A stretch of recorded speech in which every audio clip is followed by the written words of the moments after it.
This is Kinda Murdery Season 1, Ghost Towns of the Mojave Desert, presented by Criminal Content.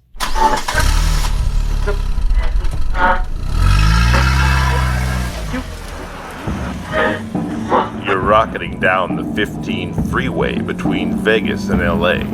It's a scorched wasteland of Airstream meth labs and unrelenting heat. This is no place you'd want to stop. But the car's on fumes, so you take the exit and you pull up to the gas station. It's abandoned, a concrete canvas that some local Michelangelos turned into the Sistine Chapel of spray paint penis. A grave marker for every crazy story lost in the desert sands. These are the ghost towns of the Mojave Desert. And this is Kinda Murdery.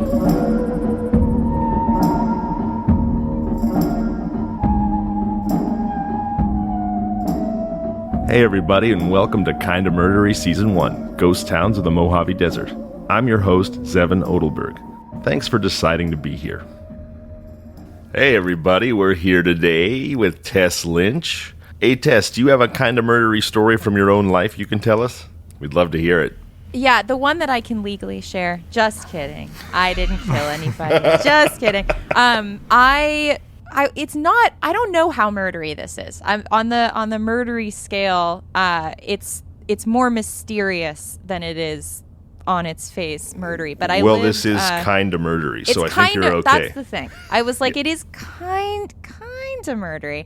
I grew up pretty close to a place called Oniontown, which I don't know if any of you guys have heard of. That sounds like a podcast if I've ever heard one. Well, it can't be because it is, they won't let anyone in or out, really. So I've definitely never heard very of it. Mysterious. Okay, so it is right outside of Dover, or I guess it's in Dover Plains, Dover, New York, which is really beautiful area. It's about, I think, like an hour and a half out of New York City. And growing up, I always heard whispers of this place called Oniontown, that we would drive by. There's a road, and it was just understood nobody went down there. And even the adults in my town were very reluctant to share information about it. Was very like gossipy and rumory. And no one goes down to Oniontown. No one's going down to Oniontown. And it was really weird because I kind of couldn't believe that this place existed, and it's surrounded by all of these really affluent neighborhoods, but it's in the country, so you kind of don't really know a lot of your neighbors, and there are those kind of little pockets. But I looked into it a few years ago because it was written about in Vice magazine, and I think the title was Peeling Oniontown.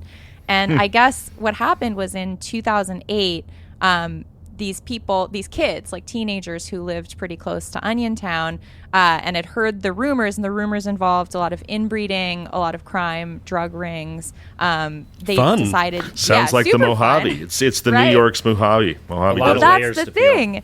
It reminds me so much of places like Trona, but kind of a more extreme version. I mean, Trona today, not Trona back in the day, but just in terms of how people view these little pockets as being, you kind of imbue them with all of these horrible ideas of what goes on. And that really makes a situation where the people can't integrate with other communities. So they become so insular.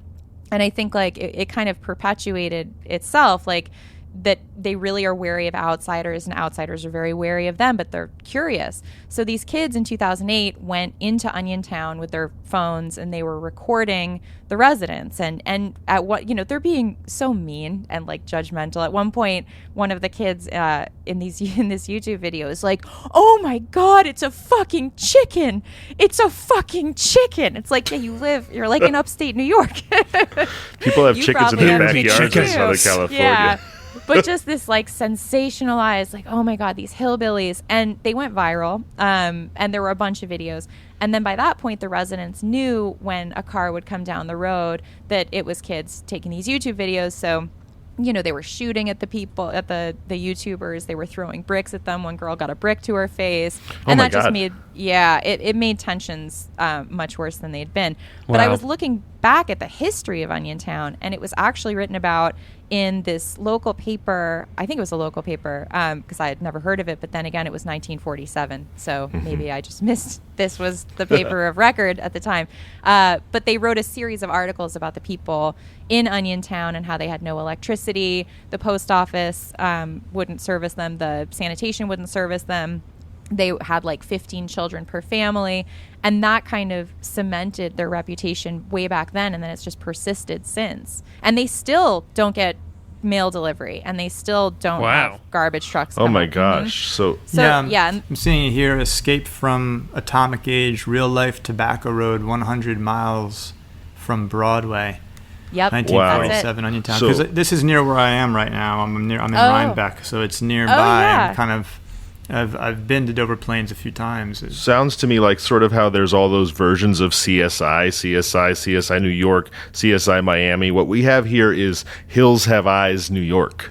Yeah, pretty much. Except there was, in the Vice article, the reporter goes in, and at first they're very nervous to talk. I mean, they're hostile towards him. They're like, I really don't want any more attention in our neighborhood. But eventually he's a cool, he just hangs out and like smokes with them and talks, and he's clearly different than the teenagers with, their videos.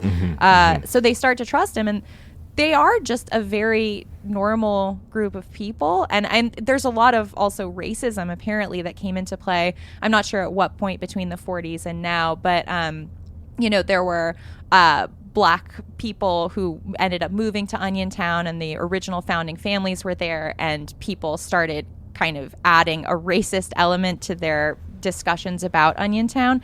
And the whole article just makes it so clear that the people who live around Oniontown are kind of the real villains, and that they've kind of made it so that the kids who grow up in Oniontown tend to drop out of school early because they're really not accepted by the local schools. They would throw onions. I think I read a report of like a high school basketball game or something, and there was an Oniontown kid on the court. They were throwing onions on the court.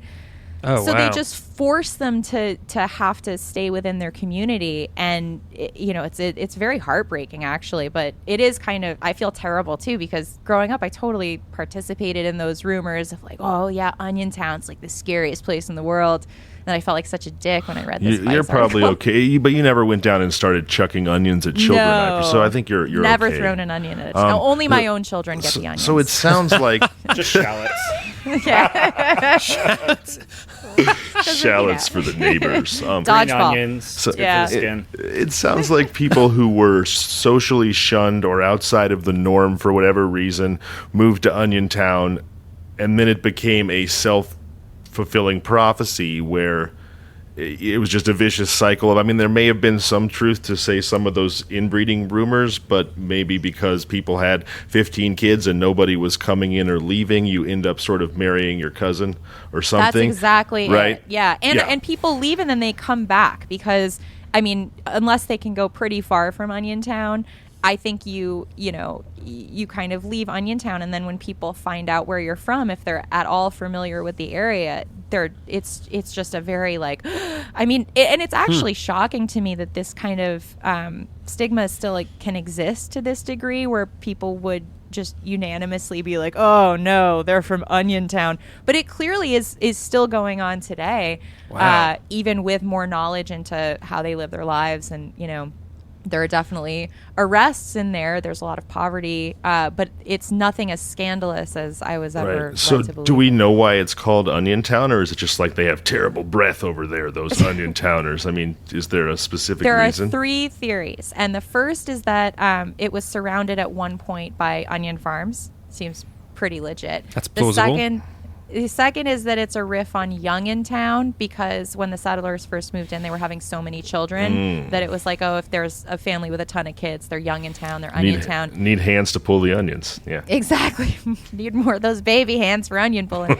And then the third one was just sort of a like, oh, they smell like onions because they're poor, which is I don't know even like how anyone's kind of pulling those threads together. Like, if someone smells like onions, what's up with them. Of course. Boy. But yeah, those are the 3 theories, and they've never really decided which one is the actual origin. So part of what I'm taking away from this is the fact that they make such nice furniture saves the Amish from a lot of ridicule. It's very reminiscent of, it's exactly, I mean, and instead in Oniontown there's a lot of like pig good produce farming too. And stuff like that. Yeah, good produce and really nice bonnets. I mean, if they could get into the bonnet industry, especially now that cottagecore is so in vogue, like you could really do something with that. Cottagecore. We need to do a whole episode on cottagecore. Oh yeah. There's a pin on the map that says Food Distribution Center Youth in Motion. Youth at in Oniontown? motion? Yeah, in Oniontown. I don't know why Youth in Motion would be a part of a food distribution center. Because they're throwing the onions. The youth in And motion. the kids are dodging. Oh God. Yeah. Oh, no. No, I mean, it's weird because the more you know about Oniontown in a way, the less you know. Because for every article like the Vice one that kind of sheds some light on it, there are people in the area who will tell you like, no, it's way worse than that. There's even Oniontown fan fiction that I found Whoa.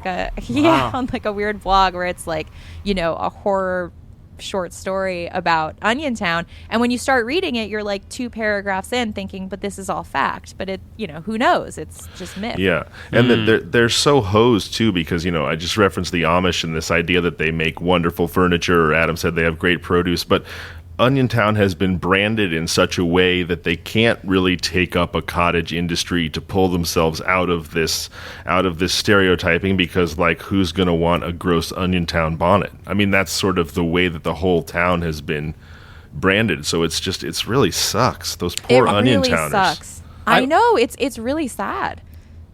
I would buy a baseball cap with an onion on it. I'm just putting that out there. If anyone if any of our listeners are from Oniontown, you want to rebrand, like, I think dad hats, they're very in right now. That'd be cool. Yeah, that's actually a good idea. Chi-Town, Oniontown. There's something there for sure. Well, for Adam Volrich, Brendan Hubbard, Sean Christensen, and the tremendously talented Tess Lynch, I'm Zevon Odelberg, and this has been Kinda Murdery. This is Kinda Murdery, Ghost Towns of the Mojave Desert, presented by Criminal Content. You can find us online at kindamurdery.com and on all social media at Kinda Murdery. Email us at contact@kindamurdery.com. Listen to us on all your favorite podcasting apps: Apple Podcasts, Spotify, Overcast, Google, and more. Don't forget to rate, review, subscribe, and tell your friends about the show.